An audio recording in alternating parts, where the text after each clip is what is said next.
The forward step up is a great way to really isolate your glutes and your quads on a single side. Typically, I'll have you focus on one side. There may be times where I do alternating as an option and it's more for cardio, but if I'm doing single sided, it might mean I'm trying to challenge you to really burn out that one side. So when you do the step up, it's important to find a box that's not too high or a bench. This bench is kind of high, but I'm experienced in this step up and I'm using a lighter weight, so I feel pretty good about using this. I typically will recommend people to find something that's just like about knee height or lower, especially if you're newer. I highly recommend getting used to it with body weight before you incorporate a dumbbell, because what happens is if you have the dumbbell, you might cave forward with your shoulders. So when you're doing this step up, the idea here is to really plant your foot, make sure your whole foot's there. Your chest is tall. It's okay to lean forward ever so slightly,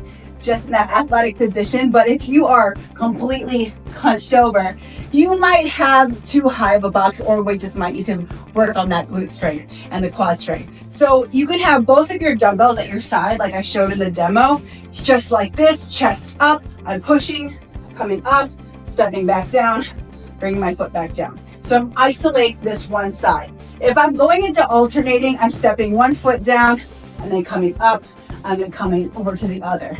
Now, you have the option also to do this goblet style.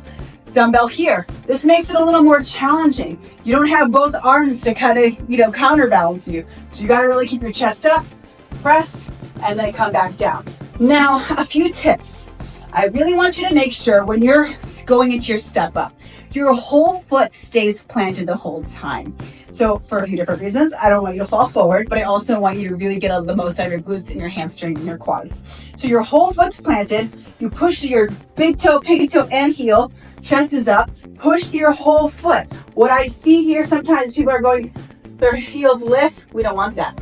And as you lower, you want to make sure your whole foot is also planted as you come down. And also try to focus on keeping your knee tracking over your foot. Sometimes I might see a little internal rotation, especially if you have tight hips, but really focus on getting external rotation and pushing off through this whole foot to bring yourself up to that standing position. And again, keeping that core nice and tight, coming up. Now, in the demo, I showed coming up, all the way down, and then bringing my foot all the way down. If you really want like a really big glute burn, and normally in my programs, I'll keep it on here. You'll keep your foot on here, down, here, and down. That saves time, but also really isolates your glute a lot more. Only time I really tell you to put your foot all the way down is if you're doing that alternating. And I know in the demo, I showed bringing the foot down, but I just wanted to give you an option, especially if you're newer to the motion and you just really want to practice keeping that balance as you come up and down.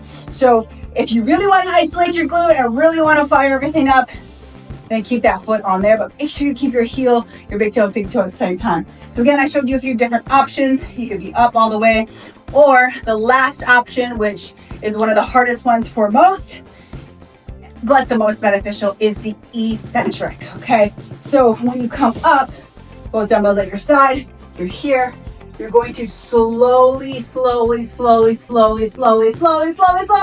come down for the prescribed amount of reps or prescribed amount of seconds. So typically I'll say 3 to 5 seconds. I like to say 5 because I know that most of you only do 3 to 4, but I want everyone to be challenged with what they're doing. So as you come up or as you come down, you're slowly coming down and then going into it. So I highly recommend trying it with the eccentrics just to really make sure you're doing it right. Make sure you get that your knee just tracking over your foot and you're doing it correctly and getting the most out of the movement, which is the most important thing.